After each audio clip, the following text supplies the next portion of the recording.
Hi, Chief. Uh-oh. Maybe I'm under arrest.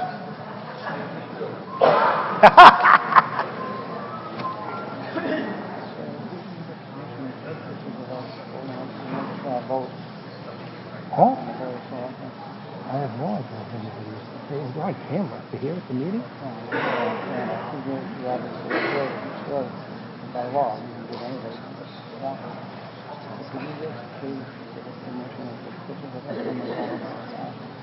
no. Okay. All right.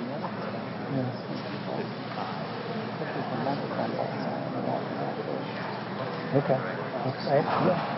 But I mean, it's all on record.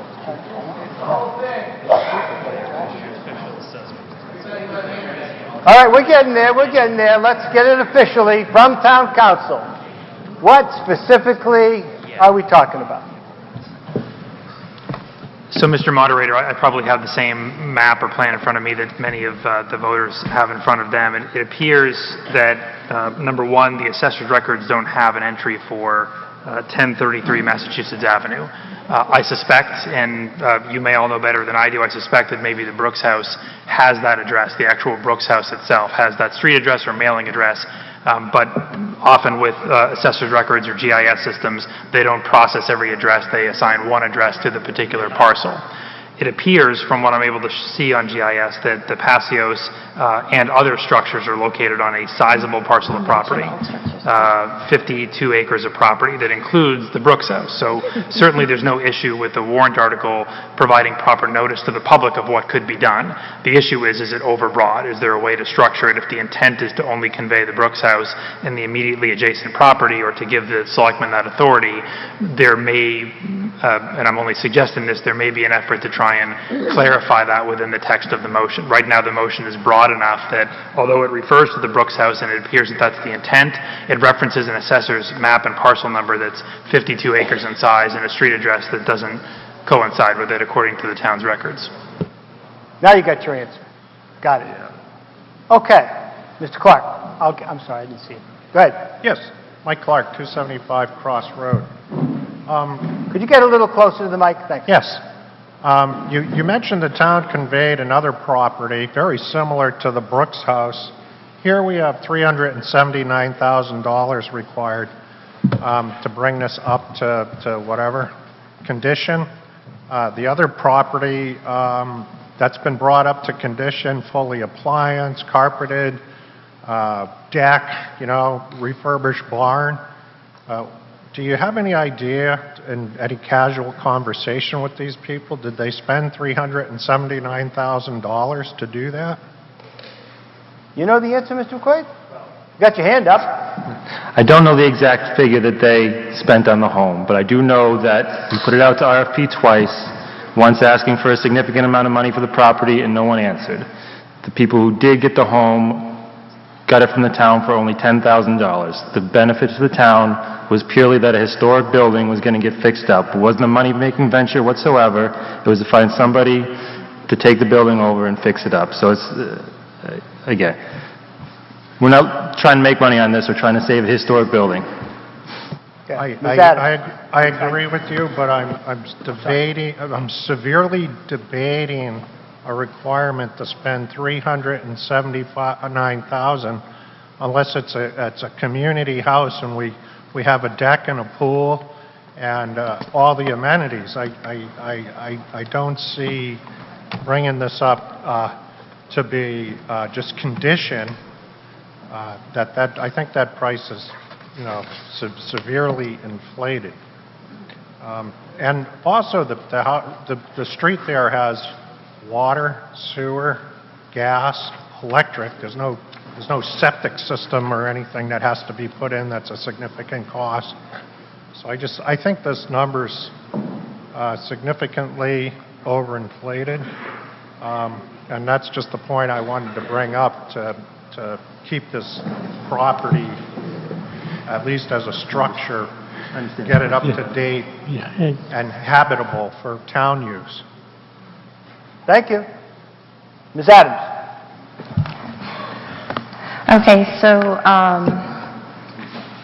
I'm pretty consistent with land conveyance issues, but I think what's important here, and this goes to something, is that this article is an article, and it says in the warrant, that was presented by the selectmen. Again, I believe it was recommended 2-2. We did not write this article together at an open meeting. I don't know where these articles came from, but they say they came from us. This article, again, is asking for us to have the power to convey land and/or buildings. And the fact that we don't even have the assessor information accurate, et cetera, means we're not ready to have that power. And this goes to my whole point, is that when there's a real plan that needs real action by town meeting, then we should ask you for it.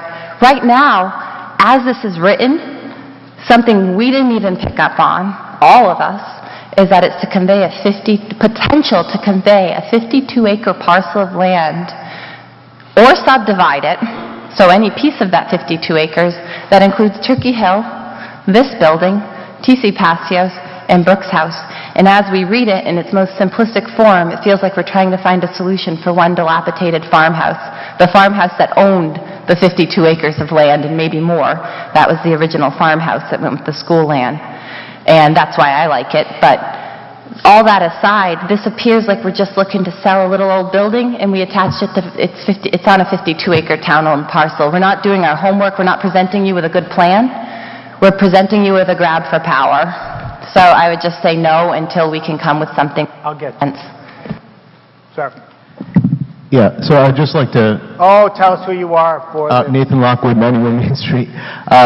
I'd like to propose an amendment to limit the acreage that is transferred to 3/4 of an acre to be contiguous and none of it to be located more than 500 feet from the envelope of the current location of the structure. So, Mr. Lockwood, let me get it right. The motion would be to limit the land to Maximum of 3/4 of an acre. maximum of 3/4 of an acre. Yeah. Anything else? Yeah, it all has to be contiguous. All the land transferred would need to be contiguous. All contiguous. Yeah. And none of it more than 500 feet from the envelope of the current structure. And the purpose of this obviously is to address the concern about transferring the whole lot. Can you define envelope? Is that a term that has zoning and planning implications, or is it just 500 feet from the Village center. building? I'm sorry? I don't know what envelope necessarily means. From the outside of the building. Can we say that? Sure. Okay. I think envelope's a more precise term, probably. I'd defer to... Yeah, use envelope, please. Okay. Is there a second to the motion? There's a second. Okay, so that'll be before you in a moment. Hold on. Mr. Proker. David Proctor, 733 West Street. I just wanted to echo Ms. Adams' concerns. I just want to echo Ms. Adams' concerns that we get bashed a lot as citizens that we don't trust this board, but it keeps coming out that we get articles that are half clear, half written. We don't know where the boundaries are. I don't know. Just trust us. We'll write it later. My daddy taught me to ask those questions and get the answers up front before I said yes. So, if that's what you're going to hand me as a work product, you should be happy with the no. Ms. Burke, Ms. Lockwood, write it down with whomever you need to help to make sure you got exactly what you want. I think I got it generally, but if you write it down, it's better. Ms. Bertram. Paula Bertram, 312 Townsend Harbor Road. I would not be in favor of the amendment. The concerns that I have with conveying the land of the Brooks House is that that particular parcel, because of its proximity to both the library, the TCP, and the schools, it doesn't make sense to me to sell that parcel of land. I think there are potential purposes. If the building were relocated, we could use that land to enhance green space in front of the TCP for fields adjacent to our existing fields. If we were to combine that land with the green space and potentially reconfigure the TCP layout, the potential is there for a town field. So I would urge against the sale of the land that the Brooks House is located. I'm also very concerned with the ambiguity of the article and the potential land that we're talking about, so I would be against the proposed sale. Thank you. Ms. Adams, did you have your hand up? I don't remember. Yes, I did. Thank you. I'm getting tired. This is what happens. Even though we may go through with this amendment, for people who aren't really familiar with spending time on the Brooks House lot, all of the land around it is involved in drainage easements that go with the library parking lot and land. And so if somebody were to acquire this piece that we're trying to design, there's it's all filled with drains and whatnot, and the library parking lot abuts it. I don't think you can make any kind of conforming lot out of what's there, so I don't know if we should move forward with trying to construct that without professional help. Doesn't anybody use a pen anymore? Sir? Tom Alonso, 284 Lancaster Avenue. I'll agree with some of the previous speakers. I think this article has a tremendous defect in it. I don't think spending any time trying to draw property lines with amendments changes the effect that we're going to be doing something that is really going to be vague at best.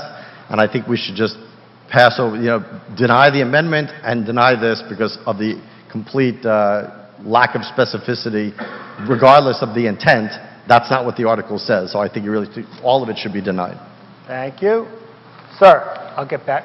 I'm coming back. Go ahead. John Whalen, 526 West Townsend Road. I agree with the two previous speakers that because this is not properly written and includes way too much property, and as you said, I don't believe there's a conforming lot that's possible with this building, with the easements, and with the entrance to the school there as well. It's not possible. However, if you would all like to go ahead and vote for this, I'd be the first to be in line to buy this property and then lease back the land to the town for all of its town properties. It's been so nice to build on the property. You can lease back TC Passios, you can lease back the high school, you can lease back Turkey Hill, and I'd do it at a very reasonable rate. Thank you. Steve Archambault, 662 Page Street. I move the question. Okay, is there a second? All right. Move the amendment. Moving the amendment, right, moving the amendment. So let me tell you what the amendment says in my words. Mr. Lockwood, you correct me if it needs to be different. At Article 22 would be that the land would be limited to a maximum of 3/4 acre, all contiguous, none more than 500 feet from the outside of the building. Correct? Envelope, all right, call it envelope. Envelope of the building. Understood? Okay. Whether or not we should end debate.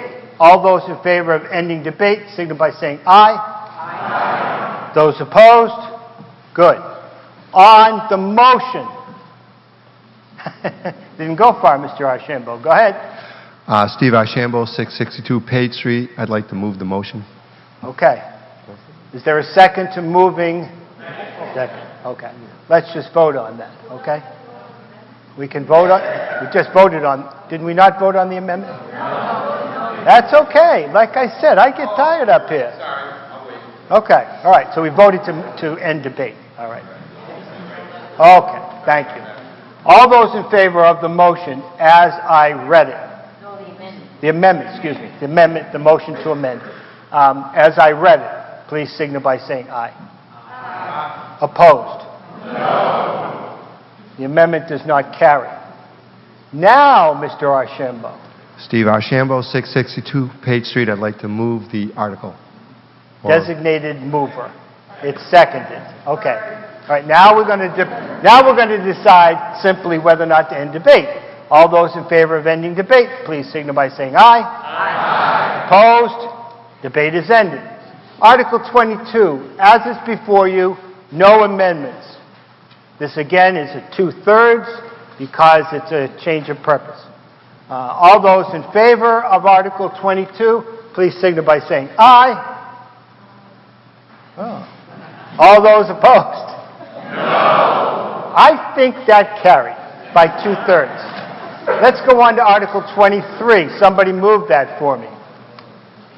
They're both related, but they are different. Here we go. It's you, Miss Adams. I know. Okay. Thank you. I move that the town vote to authorize the Board of Selectmen to convey the building known as Brooks House located at 1033 Massachusetts Avenue, shown on Assessor's Map 60, Lot 55, from the Board of Selectmen for general purposes to the Board of Selectmen for the purpose of conveyance, and to authorize the Board of Selectmen to sell the building situated thereon and to take any legal action necessary to effectuate the sale of said building situated thereon. It was submitted by the majority vote. I feel sorry that I'm moving it because I did vote a nay on this anyways, so I shouldn't even be moving it, but here we are. So we recommended it 3-1. I was the nay, and so therefore I shouldn't have even moved it, but I will. Is there a second? I think we know the selectmen's vote. Finance.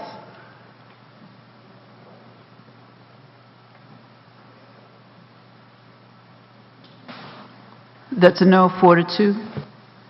No, 4-2? Recommend not approving, 4-2. 4-2. Thank you very much. Okay. Do you want to say anything more about Article 23, somebody? Mr. Alonso.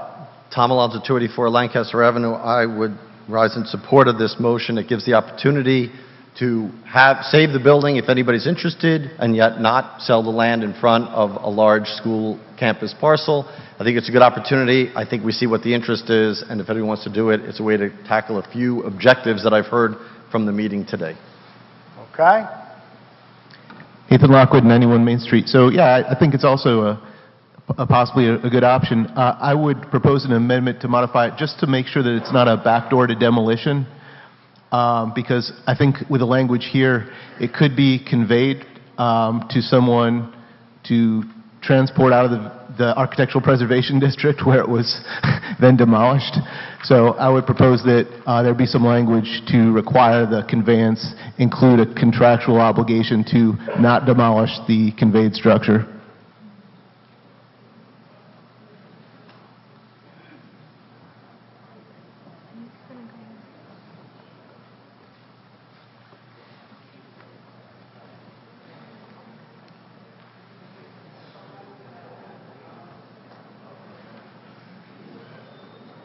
Trying to think of how to say that, sir.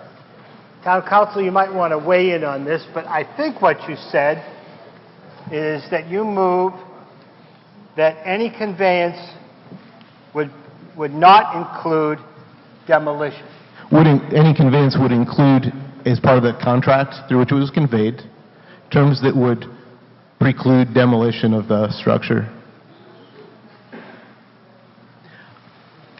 So I'm trying to, rather than give me it as the explanation, I need it in words. Okay, so Motion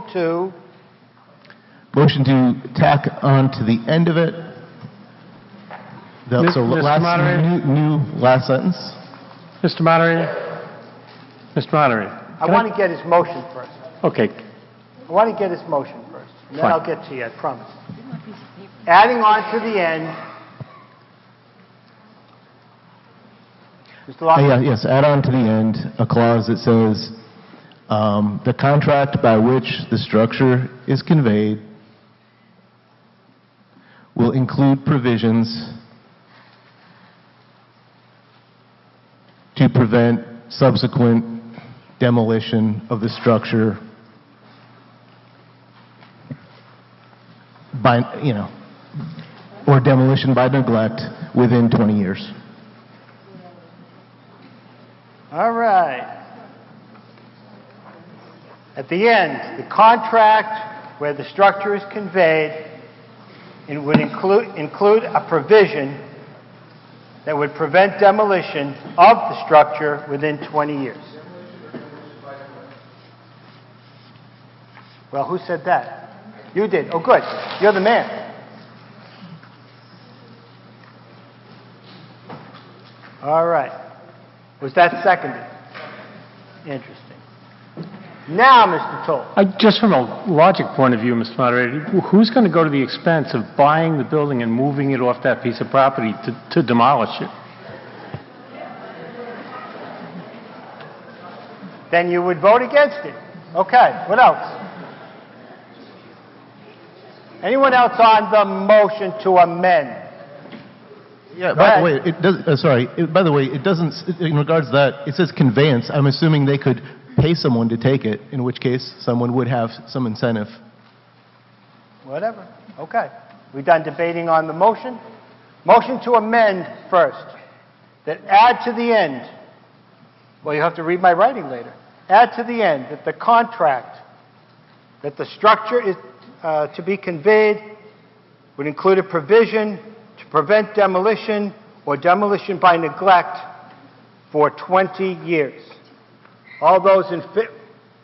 Go ahead. No, I was just going to move the motion. Well, it's moved because nobody's standing. Oh, okay. There you go. All those in favor of the motion to amend Article 23, please signal by saying aye. You're in a minority. Those opposed? No. All right. Now Article 23 in its entirety, not amended, is before you. Well, nobody's at the mic other than you. You want to move the question? Actually, no, I want to make a comment. Oh, excellent. Okay. First thing, I just wanted to look at, I look at this as I do not look at this as a power thing. I look at it as we're giving the Board of Selectmen a chance to go out and figure out something with this building. I feel it has nothing to do with power. We as citizens have the power to go and talk to them and say we don't like what you were thinking or anything like that. And that's what we've heard before. We have the power to vote them out. We have the power to do anything we want to do as a citizen of this, as a resident of this town. The thing that I'd like to see on here is that I'd like to see some sunset clause, to put as I've heard as the best term, that there should be some time limit as to how long they have to kind of do this. Whether it's a couple of years, since nothing seems to go too quickly here, 10 years, I don't care. I'm just kidding. I'm just kidding. It's just a couple of years is fine with me, so I propose an amendment that we put a time limit of 2 years on this. Is there a second to that? Okay. Nope. Sorry. Somebody finally seconded. Okay. So now there's a motion that puts a sunset clause as referred to it. Sort of at the end, sir? Don't go too far. At the end. At the Board of Selectmen for a period, actually I go right at the beginning. I move that the town vote to authorize the Board of Selectmen for a period of 2 years. Okay. He said 2. So that's the amendment. Mr. Levesque, on the amendment? No. On the amendment, I don't see anybody want to discuss that, so I'll declare that we're ready to vote on the amendment. You see what it says, adding a 2-year clause on that. All those in favor of the amendment, please signal by saying aye.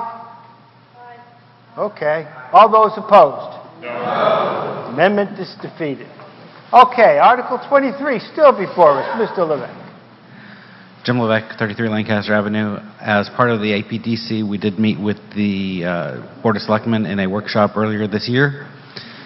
This was one of the options that the APDC agreed to as an option for the Brooks House.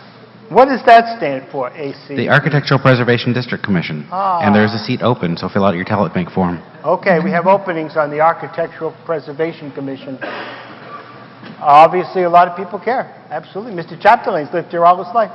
Okay, Article 23, I'll declare that we're ready to vote. All those in favor of Article 23, please signal by saying aye. Aye. Opposed? No. Passes by 2/3. Article 24, Mr. Toll. I move that the town vote to transfer from free cash the sum of $265,000 for the design and engineering to consolidate town offices, school uses, and community space at the building and land known as the T.C. Passios, located at 1079 Massachusetts Avenue, shown on Assessor's Map 060, Lot 055, and any and all incidental and related costs, including but not limited to site evaluation, engineering, and final design. Is there a second? Second. Selectmen? Board of Selectmen recommends approval 3-1. Thank you. Finance?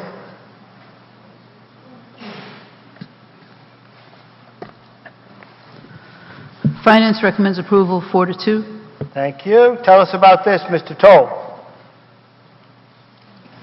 This is the last step in the plan for the TCP to get specific engineering designs and expenses to bring to town meeting to see if they wanted to go forward with what I'm calling the plan of record to move the municipal offices, some community activities in the gym and cafeteria, and some ancillary school operations into the patios. It would include having representatives from each of those groups help give input to the design group, to the engineering group, and come up with detailed and specific expenses so that we could bring it back to town meeting. Anyone on Article 24? Up, there you go. Matthew Allison, 188-305 Flat Hill. I would like to ask that there be some sort of property division among the 52 acres before any work goes forward.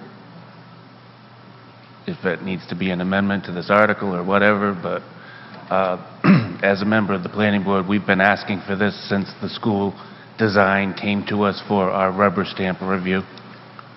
Thank you. But no, stay there, Mr. Allison, because I'm not sure I understand what if you're making a motion to amend, it needs more clarification from me than I'm asking them to tell me how they're going to divide it, I guess. So tell me more specifically how you want to phrase that.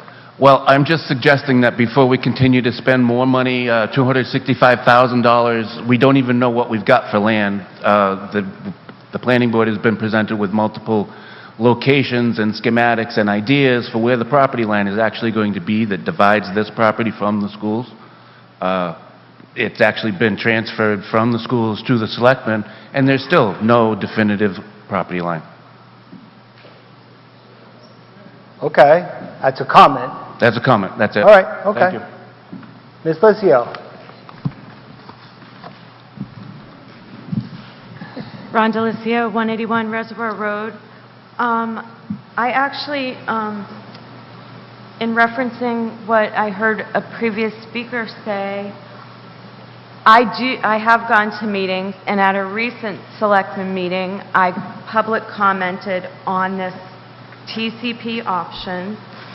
I was concerned that we were using the word consolidate to describe what we're doing here with this TCP option.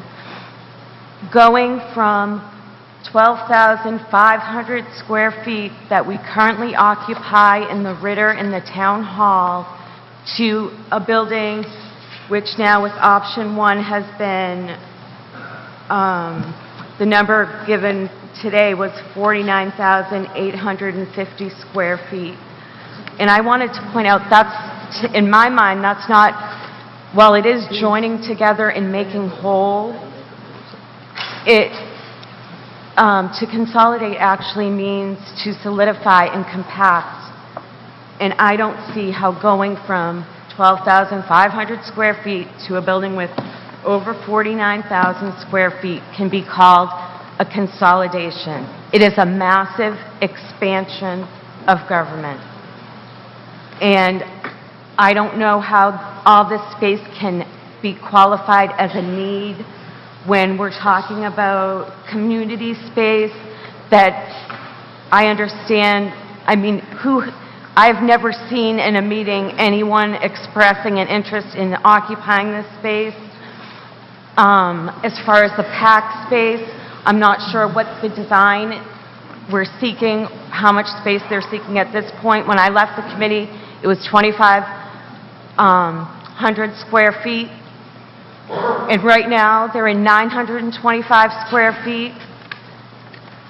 And with the limited amount of programming that occurs in the studio, I don't know how we justify going from 925 square feet to 2,500 square feet. So I just question when we call these things needs. And I also question, there was an earlier article to eliminate ownership or the building at the old primary, when really the TCP option in my mind was chosen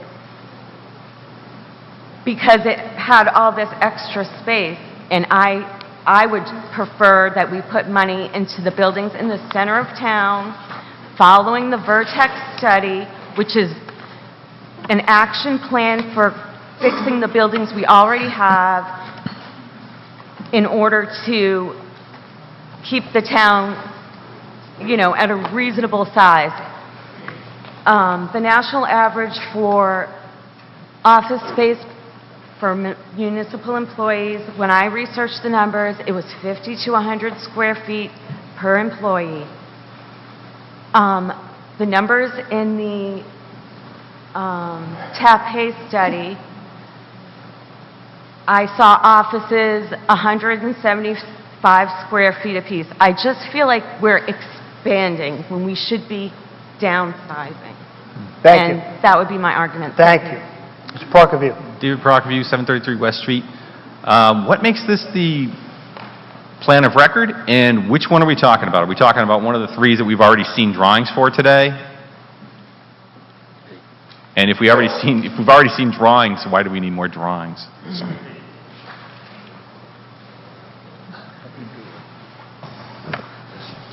It's the plan of record because the Board of Selectmen voted to keep going down this avenue. The plan that we saw today was the Plan 1 that proposed keeping most of the building, using it for town offices, but not just town offices, also for school uses. They were going to use about a third of the building, and also community space, which you have in the gym, in the cafeteria, and what have you. So it's, and to answer why do we need more engineering, is because before we can say we're going to do this, we really need to understand the cost of it. And this is really the kind of the final data point I see it, is to wrap up our presentation to you all as to how much this is going to cost so we can make a real decision if we're going to do it or not. But until we do this study, any figure that anybody throws out is wrong until we do this engineering study and get some costs associated with it. So it's for us to keep moving in a positive direction, and to come to a final conclusion, positive or negative, on this, we really need this last data point to present to you. Okay. I haven't heard from this gentleman today. I'd love to. Please. No. I called on you. I want to hear from somebody I haven't heard from today. Go ahead. Greg Roy, 105 Chestnut Street. Just two questions through you, Mr. Moderator. I don't know if there's answers to these, but this is to follow up on the previous speaker's question. Do we have a proposal from the architect firm for the $265,000? And does that include a scope of work within that budget for civil engineering, and which might include a site survey? I saw some parking layouts that were out there. So my question just tries to get to that, flush that point out. Might we get the answer on the property line as part of spending the $265,000, which might be a benefit to the town, and to figure out some parking? All right, stay right there. See if he's got an answer for you.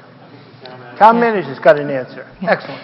So the estimate is based on, from an engineer, an architectural firm, based on industry standards of using an 8% design fee. And that would get the town through the design development stage, which is not, it's beyond conceptual drawings. It's drawings, it's specifications to get to a detailed cost estimate so we could come back to the town and ask for construction costs through the remainder of the project. It also would involve, at that point, doing an appointed building committee that would have input through this procedure, and all those specifications would be figured out during that process. Okay? I think that answers my question. Thanks. Excellent. I have two questions, Mr. Will you tell us Moderator. who you were again? Well, I'm sorry, Dave Rogers, 82 Highland Street. The first question I have is, if my memory serves me correctly, we engaged the services of an architect to do a preliminary drawing to indicate to us if it was if the space on the left-hand side, so-called, was adequate to meet our needs. And I thought he gave us a ballpark figure of what it would cost for something regarding the build-out. Is that correct? Yes, the 3 conceptual designs that were discussed during the presentation were what that previous architect provided, conceptual plans based on our space needs. Prices? Yes, the, hold on one second. The estimates provided by the architect were based on square footage prices that were in both the TAP-A study and the Vertex reports. And option 1, with only the small demolition piece, was $9.45 million. Option 2 was $8.18 million. Option 3, $7.4 million. Okay, thank you. So we do have some numbers, however preliminary they are. The second is not a question, but rather, I attended a planning board meeting on Monday evening where we discussed the Arrow farm subdivision up on the north side of town. And at that meeting, it was discussed or disclosed that there was going to be 122 houses up there consisting of 3 or 4 bedroom buildings, houses. And 20% of them would be over 55. Okay, so for round numbers, it's like 100 houses that would not be in that 55. You can pick a number. You know, if you choose to pick 1, 2, 3, or 4, you can see the effect that we will feel if everything goes to fruition. What's my point? Yes, please. The point is that given this potential, it makes sense to me to hold on to the Passios School the way it is, or the building the way it is, because we might be looking down the barrel of an addition or some kind of a facility there for the school. Thank you, Mr. Moderator. Thank you. Ms. Adams. I'll get you, Mr. Martin. Okay, in regards to a previous speaker asked about the plan of record, and I just wanted to comment on that. Plan of record comes from a untelevised workshop meeting, August 2017, of the selectmen that I attended. I read the minutes, and I remember at the time when I reread them, I couldn't find specifically some of the things that were said that evening. But anyways, plan of record comes from a vote of a previous board, which didn't include myself, where they voted on moving to TC Passios as their preferred option. So when you hear plan of record, it's not the town's plan of record. Nobody has submitted a formal plan of record. It comes from just a simple meeting where somebody made a motion and then it was seconded and voted in by that previous board that this is they called it at that meeting their preferred option. So this is the selectmen's preferred option. Other than that, if you have something that you're thinking of that, you know, it's just as valid an outcome, like if you think Town Hall can be renovated like Westford has done, that could be your preferred option. We're really not at a place where anybody's preferred option is not achievable. And then, so that's just in regards to what is the plan of record. It's the preferred option of the previous board. Another previous speaker brought up the fact that the architect has attached some conceptual figures to this that are all in the multi-millions, but we can also go back about 2 decades where this building was carefully studied by the school to be renovated as a school, where the figures were 10 million plus. So we do know that every time we've looked at this building over time, it's going to be extremely expensive, but we're throwing another $265,000 or $250,000 at a building where we already know that it'll probably be well more than $10 million to renovate it. Going back to maybe the first speaker on this topic, I think in terms of us seeing the selectmen's submitted articles as maybe underprepared, it does say that this is to study the land known as TCP, and I do think that it's very confusing that we're saying a building and the land known as TCP, where none of us know what the land known as TCP means. Again, that school's on the same 52-acre parcel we discovered in a previous article. So I don't know if we should be putting money to study anything, the land known as TCP, if it's not subdivided into a piece that can even really make sense of parking, and we don't agree upon lines that make it work, we're throwing money at something without doing sort of our upfront homework. Option 1 was the preferred option of the school, so the architect that we hired previously with money that was previously put towards this study was that the school would like to use a piece of it. And I think that goes to the previous speaker's comment that the school's growing. This is a building that's on school campus. It is a school. And if the school intends to use a wing of it, I've spoken out at every meeting we've talked about this, that I have school safety concerns, that if the intent is to put town hall in this building where the general public can come and go for things such as building permits, it has no business being in the same space as children, where we work so hard to create a restrictive environment. And when you think of our modern problems we face with schools, a restrictive environment is a safer environment. So restricting the comings and goings and making, I don't know, an environment with children when they're in control of the school restrictive has been a goal of mine working on student safety and security. So taking this large building and combining general town traffic and general town access with school children, no matter how you try to create safety, I think is unnecessary. I think it's on the school campus. It should stay with sort of, I don't know, a school path, and/or it might have met the end of its life and it may make baseball field land or something like that. I just don't see it as a town hall that fits my vision of Lunenburg, and I think we have a lot of municipal land in town center. The building has been studied so many times. It's full of asbestos right down to its window caulking, which means you probably can't even change a window pane without abating asbestos. Each doorway is not ADA compliant in the entire building. And another previous speaker spoke about this is not a consolidation, it's an expansion into potentially 55,000 square feet. City of Fitchburg is looking to build in 20,000 square feet. And they are far larger in population, and they're looking to utilize less space. As we've implemented things like e-permitting, online bill pay, as we go into the future, we should need less space in terms of maintenance and utilities rather than expanding more space. I think there's so many reasons we can see this as maybe not a good plan. The last one that I'll mention is that the egress that you use to get to this building from Oak Ave to Mass Ave is the school's driveway. It's not a road. The only other access point to TC Passios is Memorial Drive.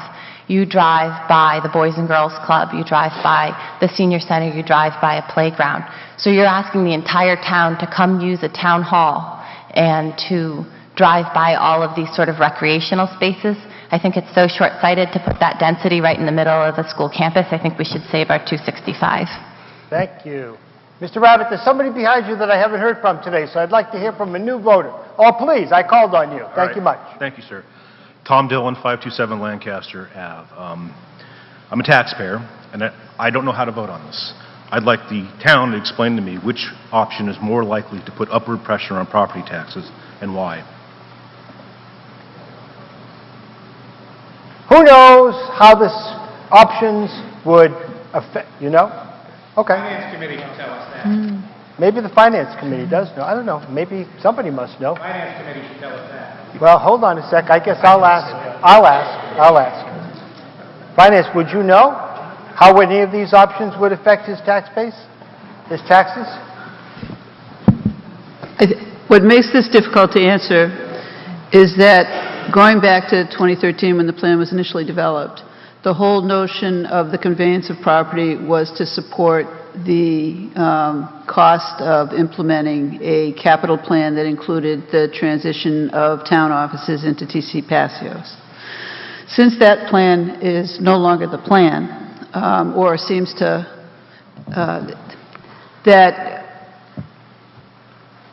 if there was a vote to move into TC Passios with $10 million worth of improvements, I can't tell you exactly what that would do to your tax rate, because there is no such plan. And I think that that's one of the other reasons why we haven't addressed it as a tax input, because the initial plan was there should be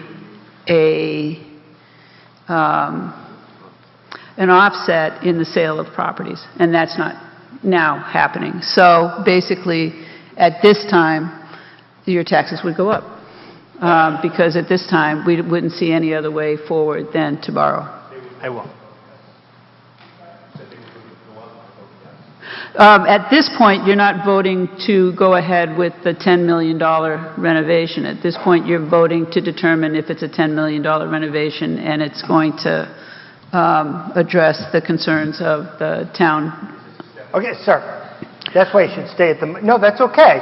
Just stay at the mic so we can all hear what the discussion is. Right. And I think the other piece of this was that part of the initial discussion, aside from the fact that we had vacant buildings and we're anticipating more vacant buildings, that led to the establishment of the Building Reuse Committee, was one issue. The second issue was that the town hall was considered not an efficient building for town offices. They were looking to, and I will say, I have no idea, like what it's like in the winter now, because this winter wasn't that bad. But I do know that we've had several meetings where, the town manager would be appearing in her coat and gloves, because that's how she spent the day working. So I think we've done some improvements there. But at the time that the Ritter was voted for upgrades, there was a town meeting that day that voted to renovate the Ritter. We broke for lunch. We came back, and renovations to Town Hall were voted down. So it's basically been a situation that's been left to fester for a long time.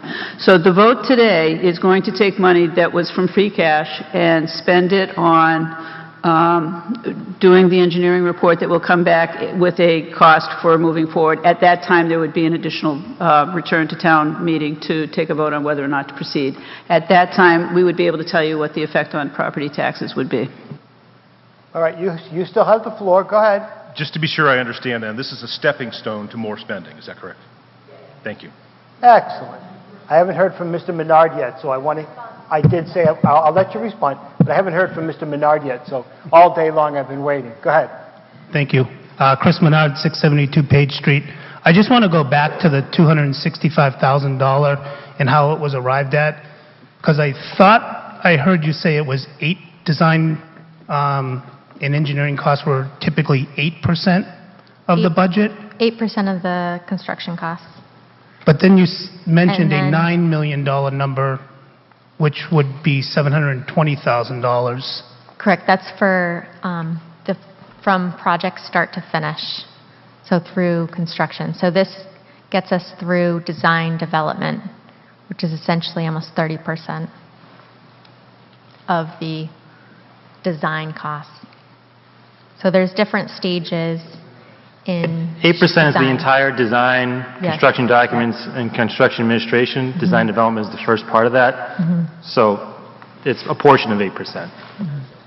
So, yeah, but the other 5%, you'll be coming forward in the future asking for more design and engineering costs. So I think we just need to be transparent that it sounds like $265,000 covers all of that, but it does not, unless I'm misunderstanding you again. No, you're correct. It's through design development to get to a detailed cost estimate.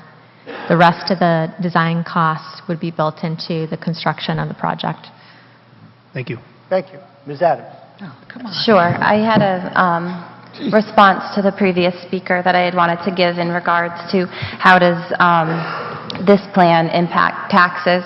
And I think a simple answer, and I'll do a little bit of background data to support, but the least expensive option for town offices right now is to use the town offices that we have. With the Vertex trials, which we keep, or trials, it feels like a trial, studies, the buildings that did the best were the town hall and the Ritter building. The scale that they used was a scale set up with a 0 to 100%, and 0 to 10 would be a building that had no needs, and town hall came to 12%. So 100 is like failure and 0 is good. And so the town hall, if you think of all the people in Lunenburg that live in a building that was built in the 1850s or older, there's a lot of people living in a home that age, and there are needs like new roofs and things. So I mentioned earlier the only immediate need for town hall was to have a new roof. Of course, there's other needs. It would be lovely to have an elevator. I've asked if we can put on capital planning one of those front doors that's push-button access or things like that. Other towns do things like that. Also, we use the second floor of that building for meetings. I think it is a difficult and cumbersome area to use for meetings, so I've been asking for a couple of years as a citizen and now as a selectman if we could use collaborative meeting rooms in other buildings that we already own. So every night that we meet in the second floor of that old building, and it's difficult on people, there's empty collaborative rooms in this new $72 million school that are dark, locked up, and closed. We could simply move our selectmen's meetings to an empty collaborative meeting room we already built, that's already being heated, already being cleaned, and we can meet there for free. What would that give us? It would give us better parking for our meetings. It would give us ADA compliance for our meetings, and we could spend zero money on a solution to how to meet in a better, more ADA compliant way. So there, we can meet in new places without spending any additional tax money. We can spend small amounts of capital money, which we have failed to do at all, to maintain the buildings we're using. Interestingly, the next building in terms of the 7 that were studied that fared the best was the Ritter Building, the other building where we currently do town office. Of course, like any older building, there's things we could do to improve it, but when it was studied by the Building Reuse Committee, and I think if you go back to minutes in 2016, that building was deemed in their TAPE report as underutilized. Underutilized meaning there was future expansion space there, and the term underutilized kept getting used for the Ritter. So if parking's a concern, the Ritter abuts the abandoned lot that went with public safety. So we could add a parking lot. So I think with small capital improvements, the least expensive way and the best way to protect taxpayers is to use what we have. And like a lot of our homes, there's things that may have imperfections, but we don't just run away from our house every time it needs something. We fix them, and I think that's what we can do with the buildings that we have. Excellent. Thank you. Mr. McQuaid. I say this as a member of the reuse committee from the beginning, and also as an architect myself. Anyone who's throwing a cost at you tonight and saying this will cost more than that is making it up. They do not know that for sure. It's not grounded in reality. We do not know how much it's going to cost to move to the TCP. That's what we're asking for you, for this funding to do engineering and to find out what it will cost to do that. The reason we don't have a cost comparison to all the other buildings is because if you wanted us to do a study of what it's going to cost and a detailed cost, design and detailed cost analysis for each and every building so we can sit down here and decide which one is worth it, then we'd be spending $1 million in design and engineering fees to make a decision to do something. We decided that this is the building that has the best benefit to the community, not just as town offices, but also opportunity with the gymnasium and the cafeteria and the classrooms, for the Boys and Girls Club to use, for PAC to use, for the schools to use. It is so much more than a town hall. Part of my job, previous experience, was helping another town get a community center approved that contained a gymnasium and a cafeteria and classroom spaces for Boys and Girls Club activities. They spent $6.7 million to build a facility that we already have sitting in our backyard and we're not using. Again, this is a study to keep us moving in a direction to help inform you to make a real decision next year about what you want to do. It's not a final decision. It's getting a final data point so you can make a decision later on. Thank you. Ms. Rabbit, I haven't heard from you today. Go ahead. So is that what you did? You put her up because I wasn't going to call on you? I defer to a higher authority. Go ahead. Jane Rabbit, 314 Townsend Harbor Road. I so think we need to spend this $265,000 to find out for a plan. And one of my, a big issue is, I don't care what you say, there's never going to be enough parking around town hall and the Ritter, and 2A goes between it, so there's another issue of crossing that road. I'm also a member of the Council on Aging, and we need to start thinking about consolidating things and making Lunenburg age-friendly and dementia-friendly, and a part of that is to have things consolidated on a single level so that residents can just go and get all their business done in one place. I was at a stakeholders meeting this week on the use of the space as a member of the Council on Aging, and at the meeting, the director of the Boys and Girls Club was there. They want to use a lot of that space. They currently use the gymnasium, and the cafeteria is there, for for use. The senior center is using it for Zumba and for pickleball. I'm going to forget pickleball. So it's being used a lot now, and a lot of that space is, is what? It's open space, essentially. Well, it's inside open space, which we need. What's this, a joint presentation now? All right, all set? Thank you. So, folks, we keep no, thank you, my meeting. Okay, so the last couple of votes, despite the fact that we spent 15 minutes beating it to death, have pretty much been unanimous.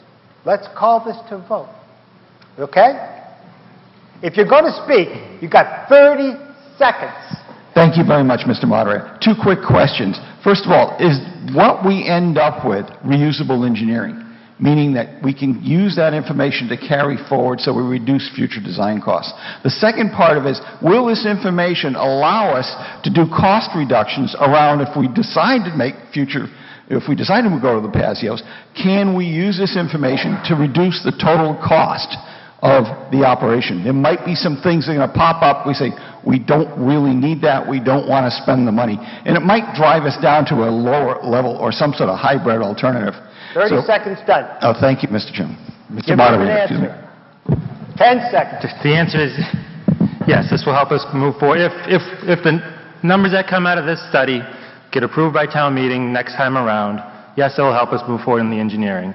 And yes, as we study it, we will better understand if it's $10 million or less. It'll mean a lot of the square footage of the building is gym and cafeteria and open space. So when you apply a blanket cost to it, you got to choose your finish level. So it's reusable engineering, and it will be able to reduce our future costs. Sir, let's go. We got to get this done, folks. We still got marijuana and charter. It's already 4 o'clock. Go ahead. Great. Real quick on this, I like the idea of the community space. However, I've never heard in all the proposals that I've heard about this building anything that we've heard from the senior center or from the teen center about what they're going to be able to use this space and what space you've given to them. All I've heard about is a tear down. I like the idea of the space, but you guys are asking for money and you really don't have one single proposal in front of us.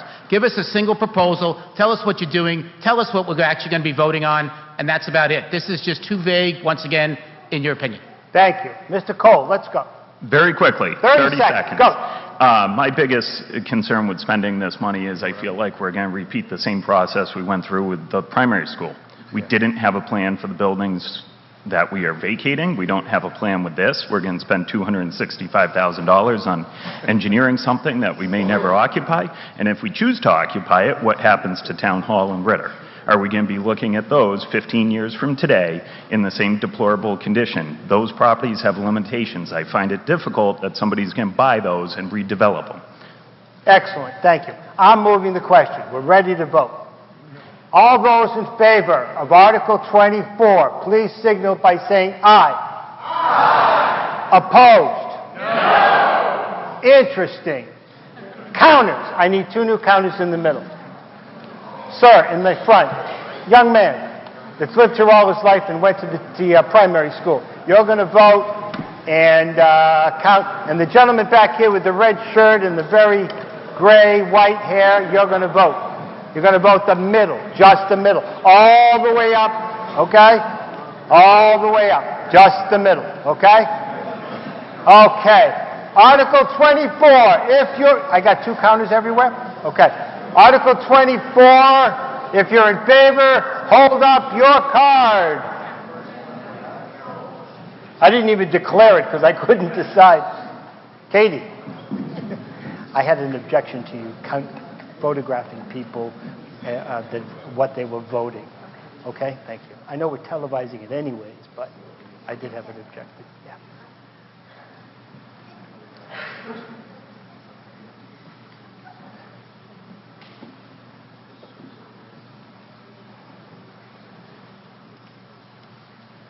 Mr. Como, in favor. On my left, 26. Mr. Levesque, on my right, 26. 26, and you counted up here.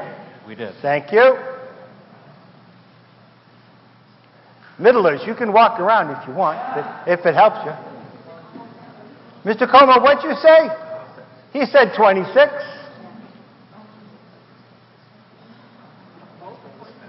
I guess.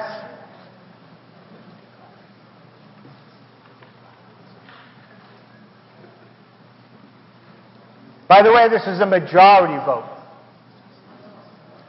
On my right, we said 26 also, correct? In the middle, 29. Okay, now, if you're opposed to this article, raise your cards. Thank you.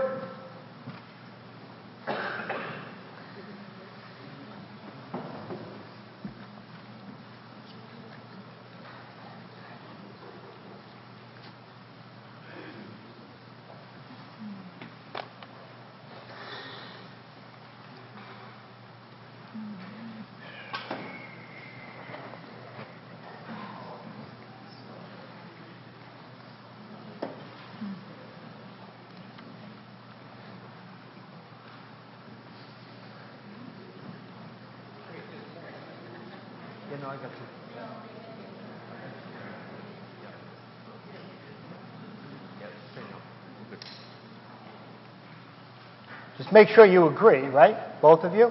How many on my left? 1, 5. In the center? 1, 3. On my right, including the people up here? 23. 23. It's a simple majority. It's easier to do the math. 81 yes, 51 no. Article passes. Now, the next articles before you are 25 through 32. They all relate to marijuana. So we're going to call up somebody from the planning board, and I'm going to have a munchy sandwich while he presents.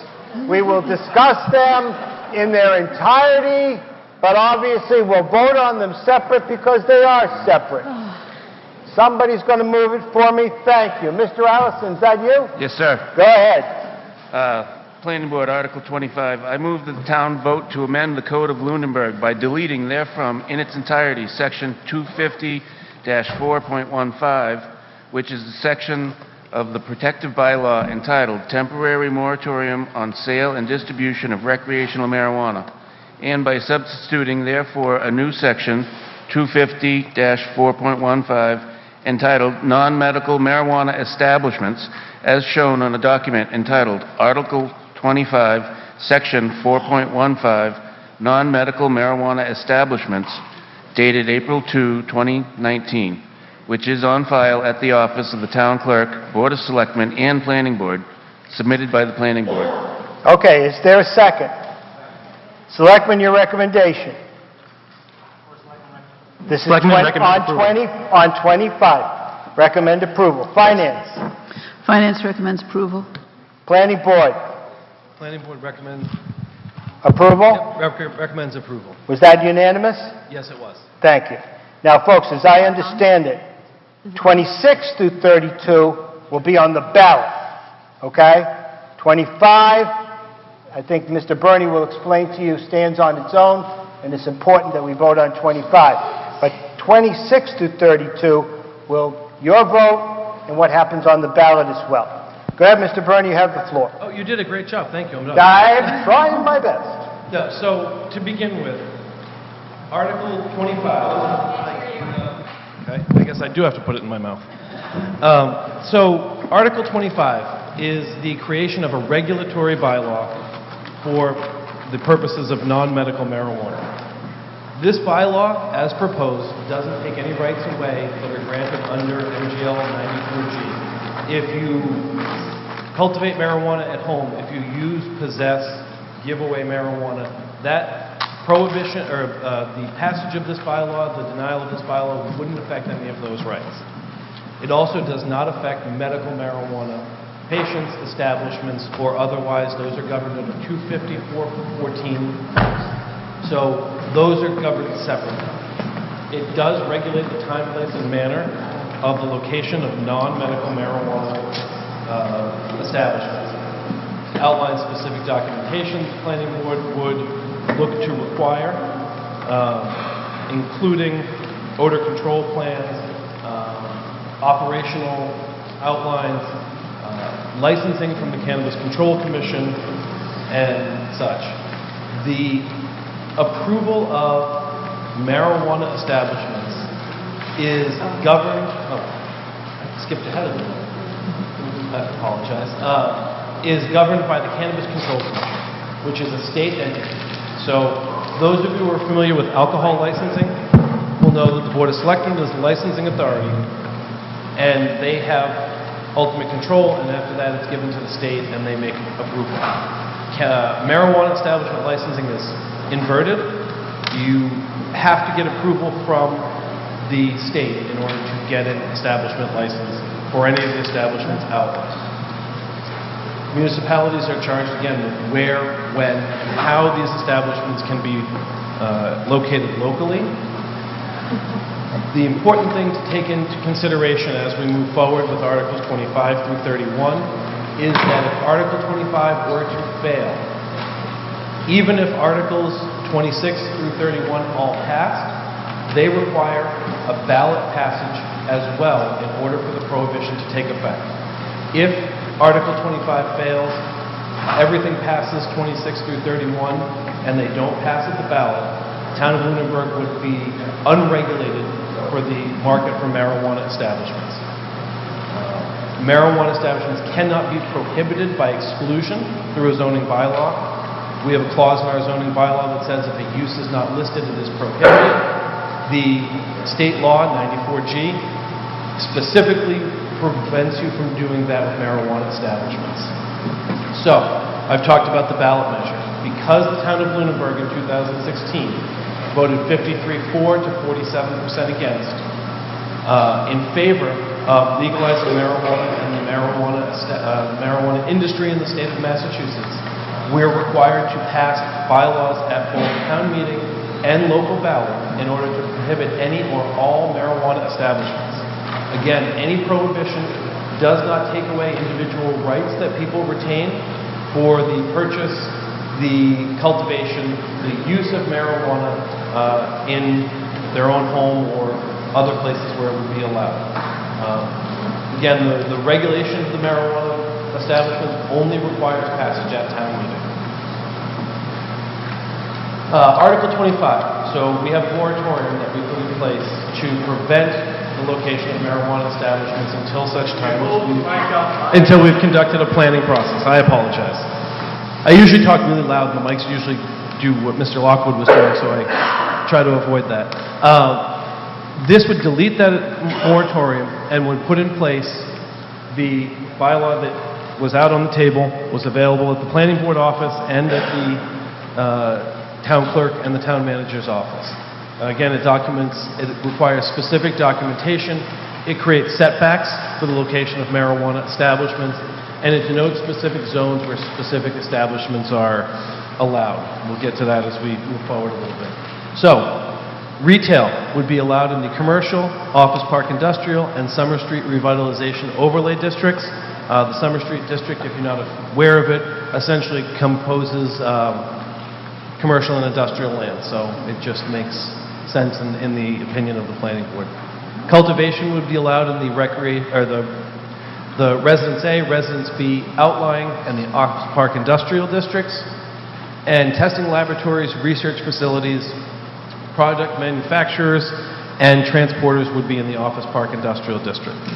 The planning board attempted through this process to mirror non-marijuana establishment uses in their permitting and zoning for these uses. So again, this is what the table would look like And as I finish my presentation, I'm going to ask the moderator a question.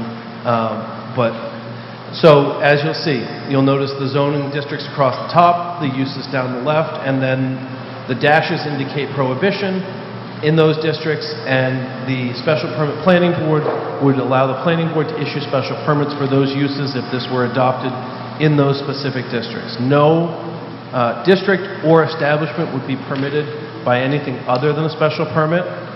Special permit is a subjective discretionary permit issued under Mass General Law 40A, and towns through their zoning bylaws can designate who is the special permit granting authority. I believe in an article later in the day or the evening you'll hear about that. This is the setback table that the planning board has put out. This, I think, is probably of as much interest as the zoning locations. You'll notice that the top one, marijuana cultivator, in the residential districts has setbacks of 375 feet from all residential districts or residential property lines. So where this use is allowed in residential districts, any property line, it would need to be 375 feet away from. In an industrial district, it would need to be 375 feet at a minimum away from a residential property line. And then for the rest of the uses, the setbacks are 250 feet, and that would be specific to everything in the office park industrial, and then for retailers within the commercial and within the Summer Street overlay. By way of reference, this is our zoning map. Isn't it lovely? The gray area here and here are office park industrial.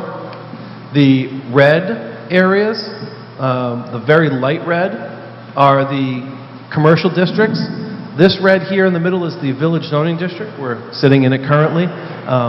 There is no proposed allowance for marijuana establishments in the village center district. So it would only be the lighter pinky red that would be the commercial, and the only thing that would be allowed in those districts would be retail establishments. The one thing to note is the bylaw does put a cap on retail establishments at 2, which is 27.68% of our allowable off-premise alcohol licenses. The state law requires that if you go below 20%, it be validated by ballot vote, so it would be a prohibition or a single establishment. The planning board felt that 2 was not overburdened and fell within the parameters of the legislation.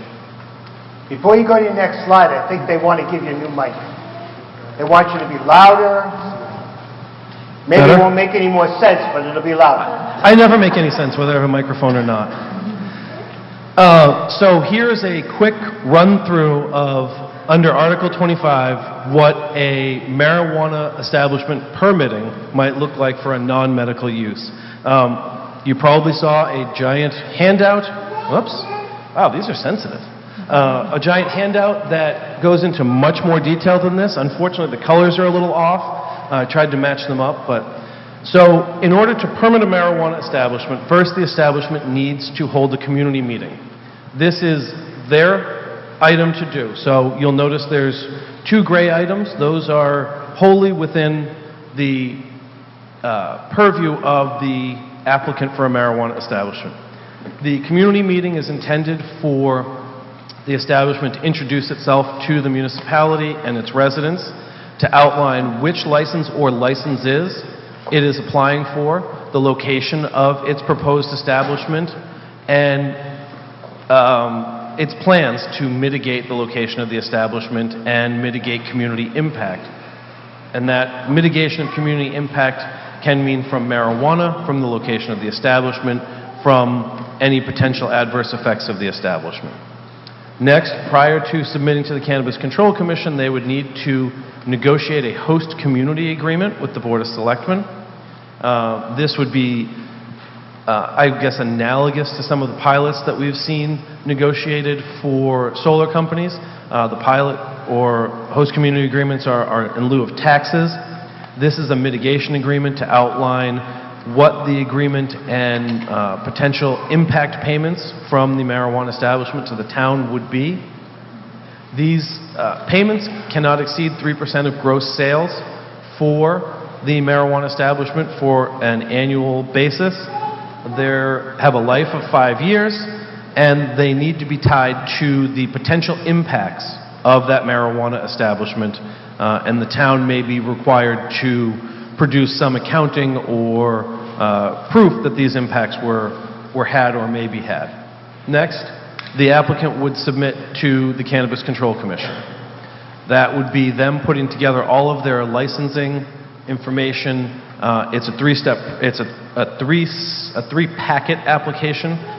It's outlined again on the handout. Essentially, they need to tell the Cannabis Control Commission who they are, how they're going to operate, where their money comes from. They need to put some stuff up, and they need to sign that they're going to do some background checks and some operational requirements that meet the requirements and regulations outlined by the Cannabis Control Commission. Upon the certification that the application is complete, the Cannabis Control Commission reaches out to the municipality, says, can you permit this establishment? Not have you permitted. Is the location this establishment is proposing an area where you have proposed to allow marijuana establishments through your zoning? Is it possible that this could be permitted at that location? The municipality has 60 days to respond. A non-response is considered an affirmative that it can be permitted. Upon that, they would hold the hearing. Theoretically, they're going to issue a provisional license. Now, the provisional license doesn't allow anyone to operate. It just says that the Cannabis Control Commission has reviewed all of the application packet, finds that it's in order. There aren't any financial or legal issues that come through for the applicants. And that provisional license in Lunenburg means that they can now come and apply for local permitting. So without that provisional license, the planning board cannot, per the bylaw, accept a special permit application. So they would come, they would file their special permit application, including the information indicating they have a provisional license from the Cannabis Control Commission. Planning board would hold a public hearing over a night or series of nights. I imagine these would be multiple night hearings. At some point, they would render a decision, affirmative or negative, on the special permit. Upon a positive decision, the applicant would pull building permits and begin site and building preparation and construction. Upon completion, they would get a final inspection and authorization to proceed from the Cannabis Control Commission, and they would go ahead and begin operating their establishment. Now, this is like the ultra-simplified version of this, and what you'll find is as this moves along, there's a lot of involvement from public safety, through the Cannabis Control Commission, through the host community agreement, through just general operational thoughts. And the Cannabis Control Commission retains review and oversight of marijuana establishments through their opening and operating. If any of you have followed the news, you've seen the Cannabis Control Commission has denied an application. They felt that the impact, the mitigation that an establishment was proposing didn't meet their standards. So not everything is being approved. They have closed down establishments for poor oversight or record keeping. There was an instance in Framingham where there was some refuse from a lab in a dumpster that they felt didn't meet the disposal standards. So at some point, we have to trust in the state and their arms for some of that oversight, and we have our say through the local permitting process. Articles 26 to 31. These are the prohibitions. So I listed out 6 establishment types. Each article covers a single establishment type. The passage of this is a 2/3 majority here at town meeting because it is a zoning article. If they were all to pass and they went to the ballot, they need a simple majority passage at the ballot in order for affirmation that that prohibition will be effective. Failure of either this body or the ballot to pass by either of the quantums outlined means that that use is not prohibited and will be permitted in town. Mr. Barney, can you back up on that? I hate to interrupt, but that's a double negative. So explain that to me. What's a double negative? Failure of the town meeting or the ballot would mean that prohibition does not pass. That's correct. It would allow then. Correct. Okay. Yeah. It'll have to be. Why not?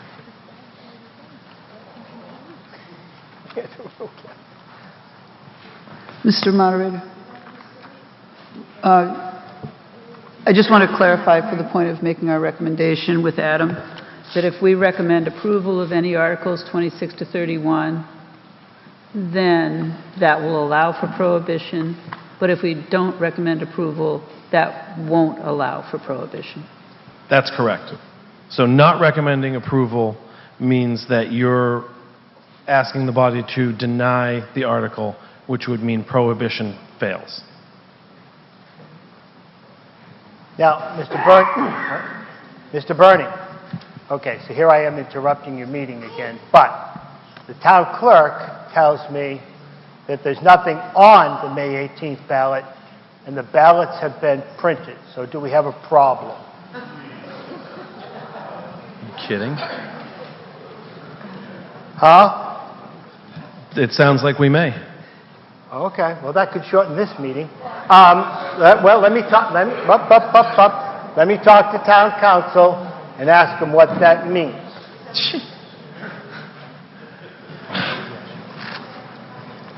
So, through you, Mr. Moderator, it's the first I'm hearing of it as well. So, to reflect back on what Mr. Burney had said a moment ago, separate and apart from Article 25, which is the proposed adoption of a new bylaw that would regulate marijuana establishments, the remaining Articles 26 through 31 are meant individually to prohibit specific types of marijuana establishments.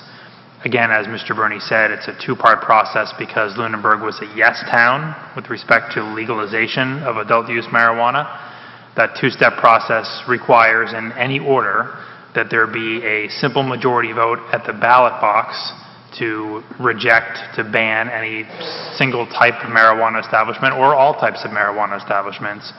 And then secondly, or firstly, a vote of town meeting by two-thirds majority to, again, prohibit those types or all types of marijuana establishments, and that's what Articles 26 through 31 attempt to do. This new information, in my opinion, shouldn't affect the action taken on those warrant articles. Should not. Should not, that's correct. Because we can do it at a subsequent ballot. Subsequent election, Okay. That's correct. There's a timeline. Thank you. Needed to know that. Okay. Mr. Bernie, sorry. Please continue. Hold on. Go ahead. Can I?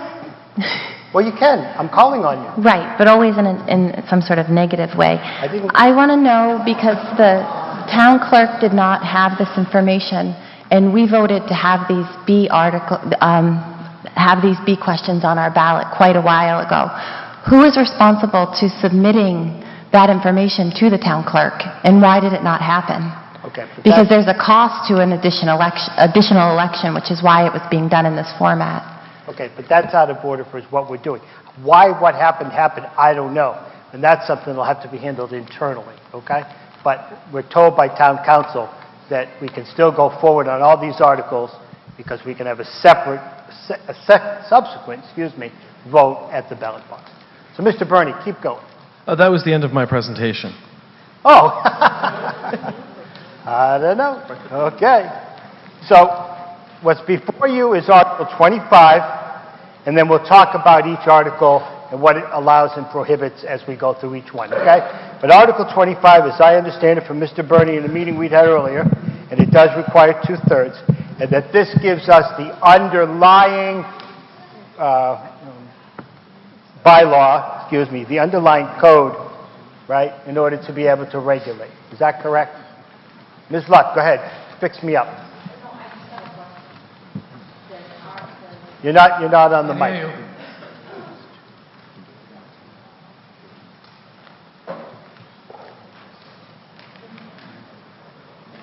Is this question on the ballot also supposedly on the ballot or not? This first one? It's not. It's just not on the ballot. I don't know what happened. It's just not. That'll be something we'll fix. It wasn't supposed to be.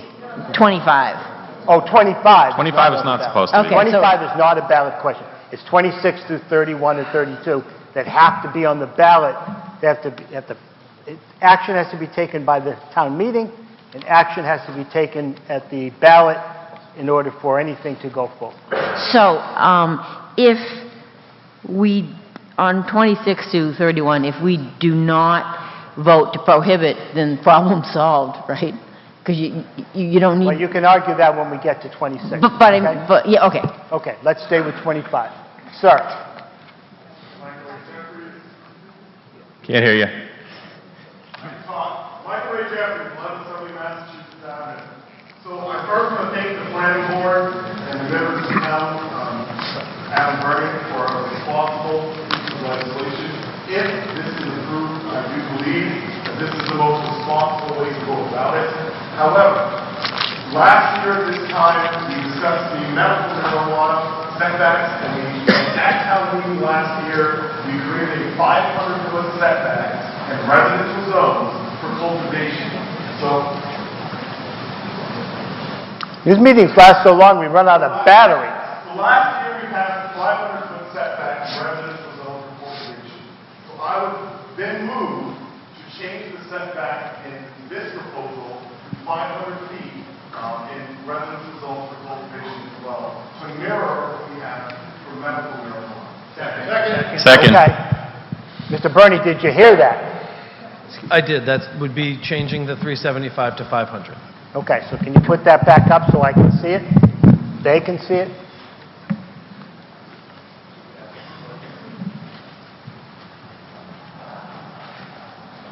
Was there a second to that? Yes. Yeah, there was a bunch of them. So, under O, Correct. It would be... under O, 4.10 parentheses 1, would, the motion is to change 375 to 500 feet. There was a second to that, correct? I believe it's all three, Mr. Moderator? Oh, I'm sorry. RA, RB, and O? All three, under 'Cause those RA, are all RB, and residential 0. zones. Everything, well, what about OP? OP is Office Park Industrial. I believe the previous speaker mentioned only residential zones. Only the residential zones? That is correct. Okay.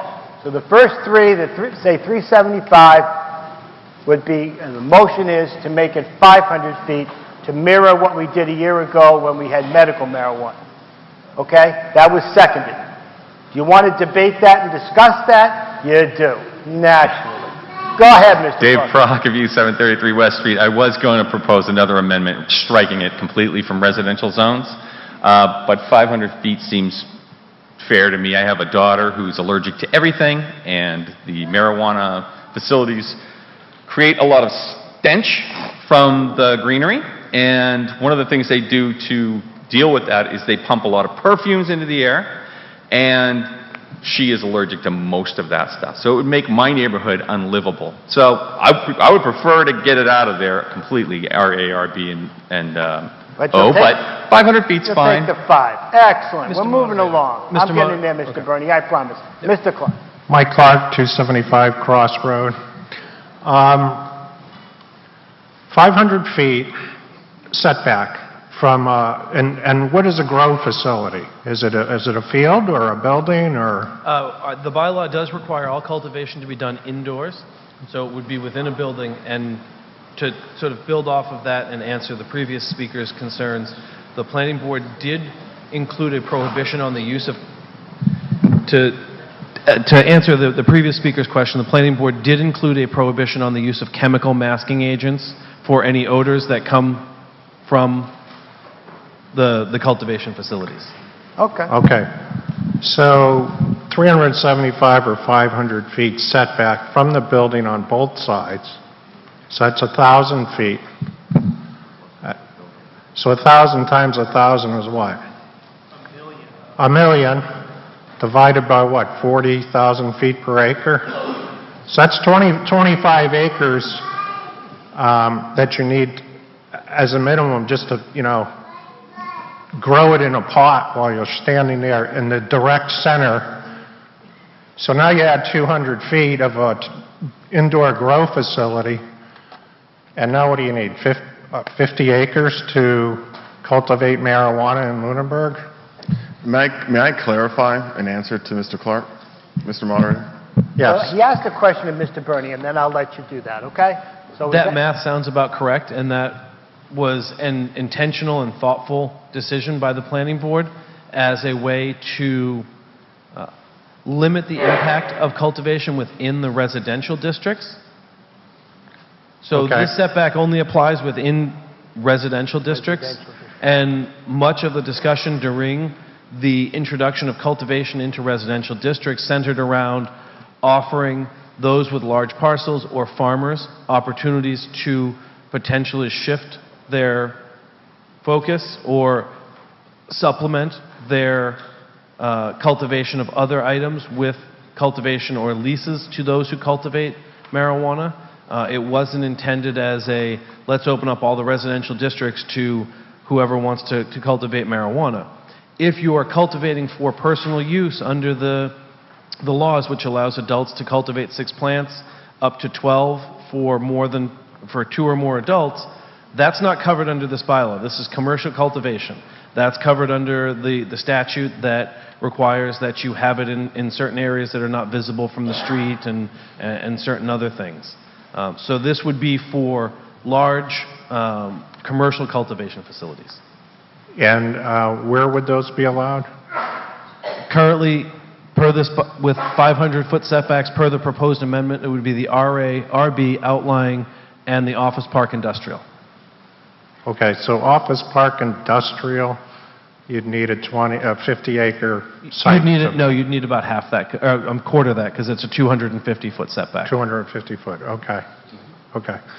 And so other districts, people could cultivate? Just the 4 that we mentioned. Okay. I want to say, I don't smoke it, I don't ever intend to, but I'm watching what the state's doing and the town, and you know, they're gearing this for large-scale investors. And, you know, I've listened to the Roar stuff, Dr. Ruth Pody, and these retailers are coming out with all these, you know, enhanced products. Well, they have to, because they're investing millions and millions of dollars to grow and distribute the stuff. So I just have a problem with the state and the town putting in these bylaws that then you have to have big-scale investors come in, and then they have to make it lucrative. And I was putting that on one Facebook page, and a guy says, well, they're selling this stuff for $300 an ounce. $420? $420 an ounce now because of this. And the guy said, well, now, that doesn't put the drug dealers out of business by legaling it. That just gets into a pricing war. So you get drug dealers that are happy, great. I'll just sell it for $400 an ounce. So I'm just concerned that we're creating all these laws that, and we have a marijuana control commission. You know what a commissioner makes to sit on that commission? $125,000 a year. It's we got $1 million a year budget for this commission. And we put a person who had done the gambling legislation on it too. So they're gearing all this for the big guy. And I don't know what we can do, but I'm just seeing they're making this very lucrative. We're helping. Somebody said, oh, I heard Monsanto's going to get into this with seeds. It's like, well, you need their seeds, you need an artificial building. Mr. Clark, we're getting a little far afield. Well, just the background, you know, that these setbacks just appeal to big multi-million-dollar investors. I would prefer to see feet changed to 5 acres or something. All right, thank you. Mr. Jeffries, you made this motion. Correct. And I wanted to clarify, I'm not making an assessment on whether or not you should support it or not. My opinion here is to make sure that our bylaws make sense and are consistent. I think that when we talk about 500 feet, we don't allow a lot of stuff in residential neighborhoods. If you have a law firm and suddenly you want to set up shop at your house, I mean, we're going to have some problems with that, because we don't allow that to happen in residential zones. But I think that what we do here is we say, look, we care about large parcels of land. That's something that I think a lot of us care about in town, that we don't want them to go away. And so when you look at the farmers, and marijuana is not considered, according to the state, agriculture, horticulture, floriculture. So it's its own separate commercial enterprise, and it says to the farmers, hey, if you have 50 acres of land, I think based on the rules of 500, you need 25 acres, which I believe there are 20 parcels in the land that meet those requirements. So it doesn't effectively prohibit it. But it says if you're a farmer, you've been here for a while, and you want to set up a building on your land, if this is an industry that you need to go into to remain viable, it creates an option for them. So I'm not, again, making an assessment on whether or not to support the entirety of the article. My point is that 500 feet is reasonable to protect residents. Again, 500 feet is a little bit more than a football field, including the end zones. 375 feet is. So do you really want to live a football field away from a building with millions of dollars of marijuana inside of it? And we can do the math on 420 times an ounce at retail value. Each plant, can grow several ounces. I mean, you're going to be living next to a building literally with $100 million inside of it, roughly. So with the street value at least. So I would just encourage increasing the setback, though I also support Chief Marino's upcoming comment, not in support of any of this. Thank you. The chief has a badge. I'm going with him. I don't blame you. Go ahead. I just want a clarification before we go too far. From what I understand, if this thing isn't on the ballot, we're just basically spinning our wheels here? No, we just discussed that it's not on the ballot on May 18th, but it can be on the ballot in whenever. So The ballot- question is on the ballot at all. This question is not on the ballot at all, Chief. It's the other questions about prohibition, which are on the ballot. Sorry, I didn't clarify myself. That's what I'm talking about.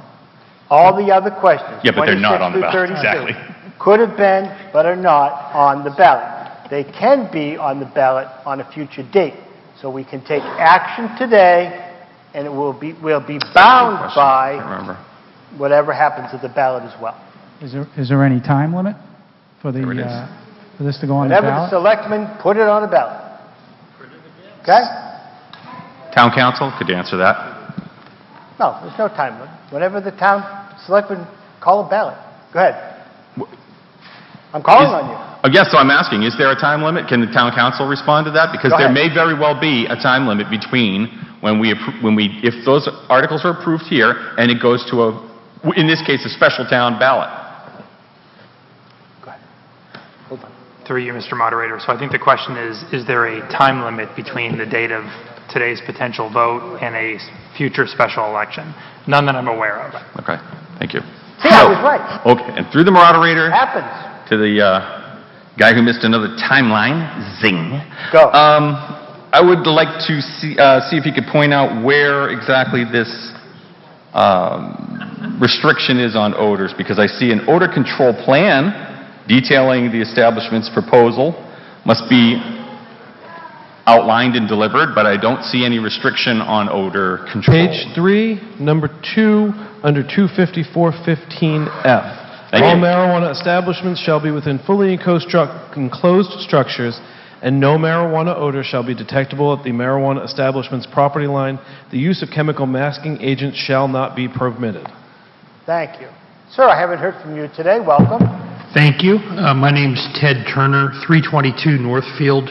It's the big White House with the barn. Nice. I'm an educator. I have a master's in philosophy. I have a family. I have children. I have grandchildren. I want to clarify that it seems to me, based on what I've heard, first of all, that if you're in favor of Article 25, you reserve to Lunenburg the right to regulate. And if you're against Article 25, Lunenburg will lose the right to regulate. Is that fair? That is correct. Okay, thank you. And then the successive 26 through 31, a yes vote on those is piecemeal prohibition. And Contingent upon what happens at the ballot, correct? yes. And I want to speak in favor of prohibition. In all of the states in the United States where marijuana has been legalized, traffic safety takes a hit. There's a marked, rapid, immediate increase in traffic fatalities. Also, for young people, the younger people start smoking it, the more permanent and the more devastating their brain chemistry is altered. It increases psychosis. It increases schizophrenia. It reduces motivation. It reduces skills, logical skills, math, reading, comprehension. And so I urge all of us here today to vote yes on Articles 25 through 31. Yes on 25, too. Got it. Thank you. Thank you. Welcome. Go ahead. Greg Roy, 105 Chestnut Street. Two things. First, I support Article 25. I urge everybody else to as well, because as we've heard on multiple occasions, it leaves us vulnerable if we do not pass it. So I'd urge passage. Just one question, though, at the risk of putting him on the spot. I'll just ask a question through you, Mr. Moderator. Yeah. Has the police department weighed in on this table here? You know, that is to say, have we consulted them through the process with respect to where things should be allowed? And the answer could be no, and the answer could be that the police doesn't have an opinion, but I just am curious. Oh, I bet they have an opinion. Come on, Chief. Your thoughts on the article?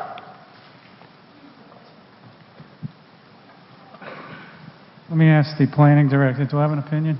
Yeah, just a little one. The answer is yes. I have weighed in. I can sum it up in one word. No, I'm against it. He knows that for many reasons. And let me just clarify that. Let me just clarify what I'm saying. The one thing I've spent a lot of time at is doing research on this whole issue.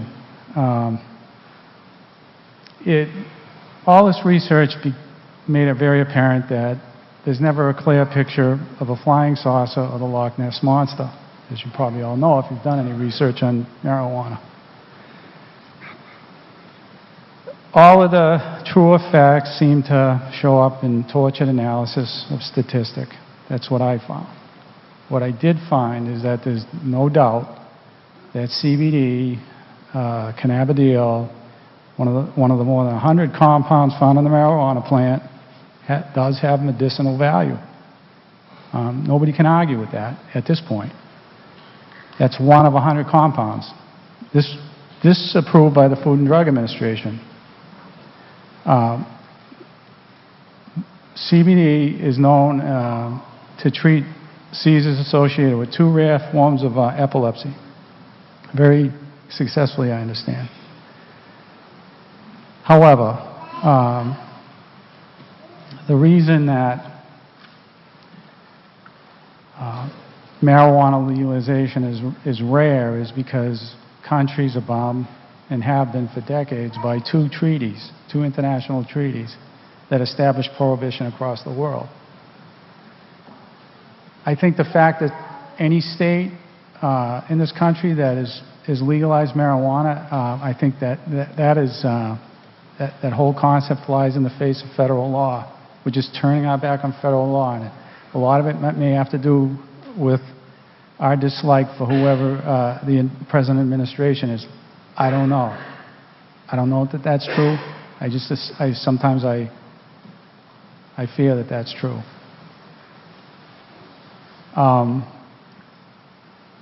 What's not going to go away with marijuana, which is driven by greed and profit, the legalized marijuana for recreational use, are all of the issues that we're already dealing with today. And I know there's a lot of information from proponents of the legalization of marijuana who will say that there's an inordinate amount of people being jailed for offenses that they shouldn't be jailed for relating to marijuana use, abuse, or distribution. They claim that the United States incarcerates more people than any other country in the world, which is true. Whether or not it's for possession of marijuana, I don't know. But these are the claims that they make. They just throw these out there. As I said, it's like getting a clear picture of the Loch Ness Monster. We don't know. We don't know for sure that most of those incarceration statistics have to do with possession of marijuana or even the sale of it. What we do know is that we've never been able to deal with the alcohol problem effectively. We're now making attempts to deal with the opiate problem, and we're not having tons of success, although some. So now we're going to introduce another issue into society, make it legal. People will be driving cars. They'll be crashing into other cars, just like they do when they drive drunk. We won't be able to detect the effects of marijuana, just like today. If you think we can detect the effects of alcohol, you're wrong. Any lawyer will tell you you can't even introduce breathalyzer evidence anymore until the Office of Alcohol Testing becomes accredited, is what we're being told now, before we can introduce evidence of driving under the influence of alcohol. And trying to detect driving under the influence of marijuana is going to be really complicated. So we're going to have to deal with those problems.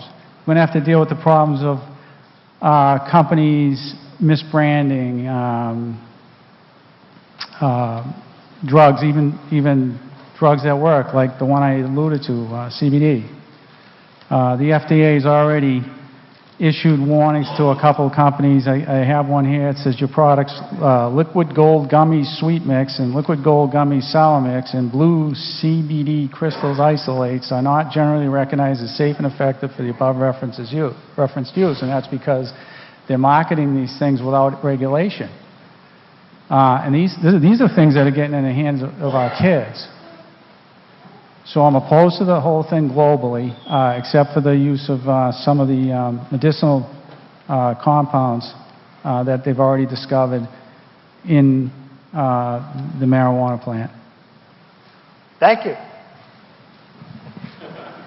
I just think we could spend, in a second, because I was speaking and I don't get a chance to do it enough, in my opinion. We could spend days talking about the pros and cons of marijuana.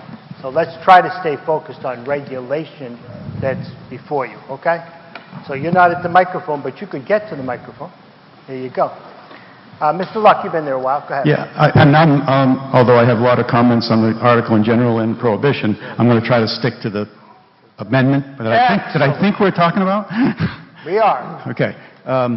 My problem with changing the 375, which clearly, I saw the planning board going through this process, and they put a lot of work into it, so that number didn't come out of somebody's back pocket. The commission, which I've been watching closely and gone to several of the meetings, thanks to the state's things, they're working pretty hard, I think, to try to keep this from just being a big business industry. They're trying to find ways to encourage smaller businesses to get in. And one of them is the, what do you call it,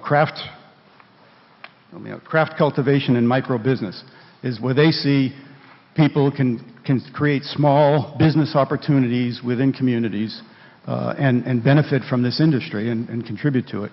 And they fall under the category of cultivation. So if we would essentially be prohibiting those industries, I think, if we increase this. It's already difficult. It's 375. But at 500, I think you're effectively, again, pushing this towards big business and prohibiting small cultivation opportunities. Thank you, Mr. Luck. Go ahead.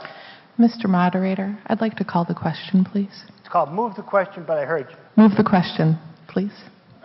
There's the second. Okay. So she wants to move the question. Again, two-thirds. There's an amendment on the floor. It's an amendment on the floor. You're right. Moving the amendment, right? Yeah, you're right. Get the blood sugar gets low. This is what happens. Okay. So the amendment is to change 4.10 parentheses 1 under RA, RB, and 0 from 375 to 500. And we're moving to end debate. All those in favor of ending debate on the motion, please signify by saying aye. Aye. Opposed? Debate is ended. Okay. Now we can continue to, we can't. We got to vote now on that motion. Okay? Again, 4.10 RARB0 at 370, at 500. All those in favor of it being 500, please signify by saying aye. Aye. Opposed? No.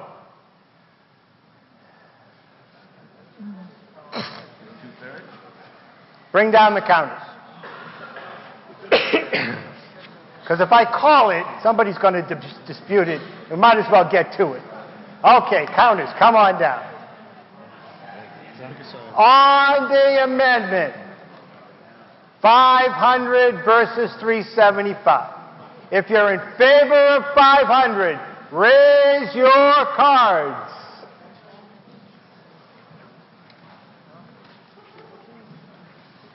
We pay you by contract. You don't even get paid by hour. That was a very poor negotiation on your part.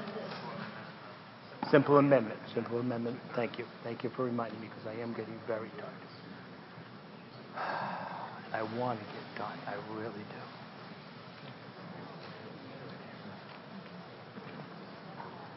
Center, how we doing? 2-0? 2-0 in the middle. 24 on my left. Mr. Levesque, Mr. Hartenstein. 34. 34 on my right. What's on my left again? 24. Got it? Okay. All those opposed to the article, raise your hand. The amendment. Sorry.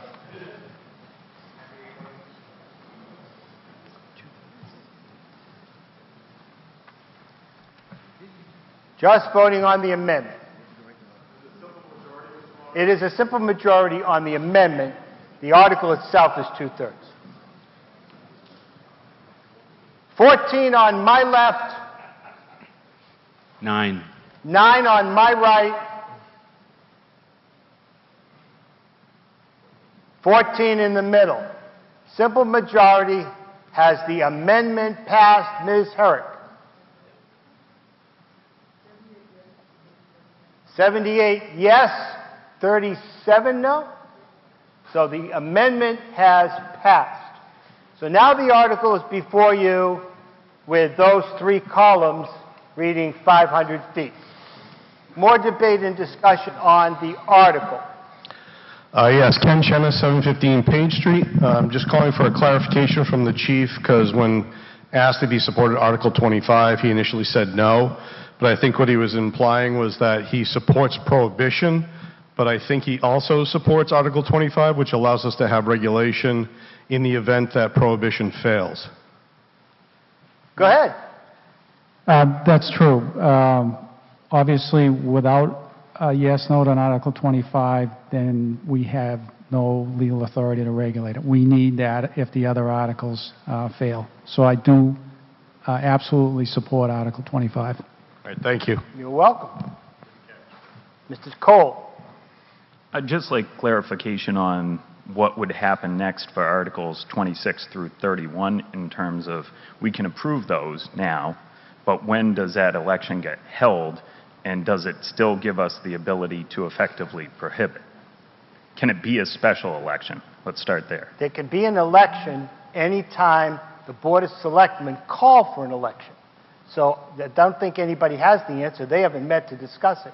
But Town Council said to you, there's no time limit on doing it, so it could be as soon as they're ready or as long as it takes them. Okay? Okay, so given the fact that an individual has willfully removed the ability for the voters to prohibit, I would like to propose another amendment to Article 25, which would remove marijuana from the residential districts and only allow it in office, park, and industrial. Because I feel like, based on the sentiment of this room, many people would have voted for prohibition. And given the fact that we don't have a clear answer as to whether or not they will ever have that ability to exercise their right to vote, and a single individual has removed that right, I feel like we should give them an alternative, which is to at least implement stricter regulation that would minimize the impact to our community. Okay. Mr. Bernie, where'd you go? So I think what Mr. Cole is saying is that marijuana would be Mr. Cole, stand up. So marijuana would be prohibited in those 3 sections. Correct. And so it would only be allowed in the office park and industrial districts. That's his motion. That's my understanding of what he said. Okay. So it would change the special permit planning board to a dash. Correct. Okay, and that was seconded. On the motion to amend, On the motion to amend, Jim Levesque, 33 Lancaster Avenue. On the motion to amend, I would urge a no vote because we don't know what the body would vote in terms of the prohibition articles 26 through 31. And if there is no time limit on calling an election to have those, I don't believe that anybody's right to vote is being removed, except in removing that, anybody who may have been in favor of not prohibiting for residential, their votes would be discounted and thrown away. thank you. Ms. Adams. Okay, I think that this amendment is very important, so that All of them are. so that everybody's up to speed. At the selectmen's meetings, we have voted to put prohibition ballot questions on the upcoming ballot. So in order to make prohibition on any of these uses in town, it needs to get a prohibition vote here at town meeting, followed by a prohibition ballot vote.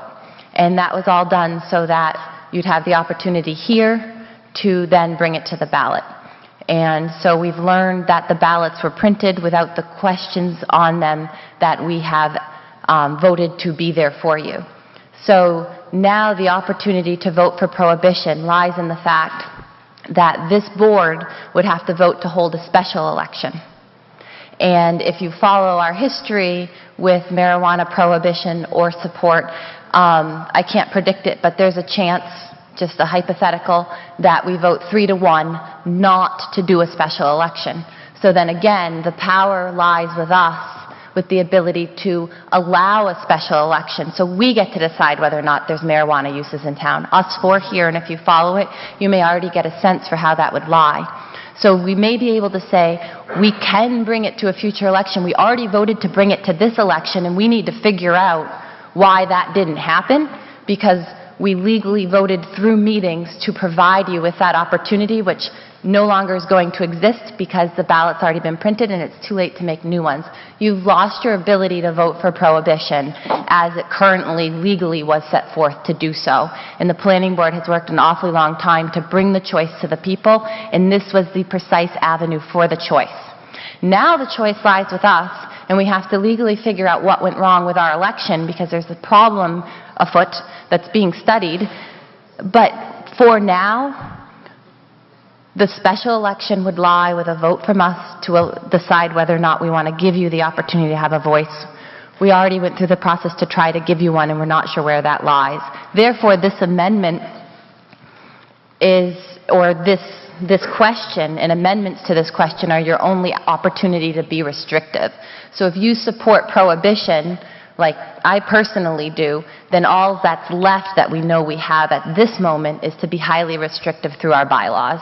So I would vote yes on 25, but I would continue to amend it, in particular, keep it out of residential. If you support prohibition, that would be one step closer to protecting your interest in prohibition.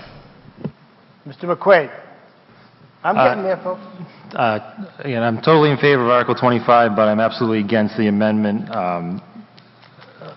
Completely adverse to what Ms. Adams says. I think there are many people at home, outside of the 110 of us that are left here, who would like to be able to weigh in on whether things should be prohibited or not. So by prohibiting things in Article 25, you're taking that right away from them.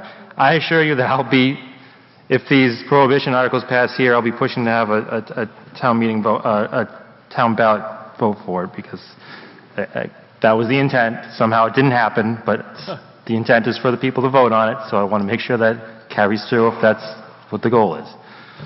Thank you. If we... Well, you could just sit down. Okay, so if we pass this thing with the amendment, we take them off of there, we can always go back and revisit it later and add it in if that's the case, that the people want it back in those zones. But since either through incompetence or gamesmanship, you've removed that option from us as a people, I think we should get rid of it now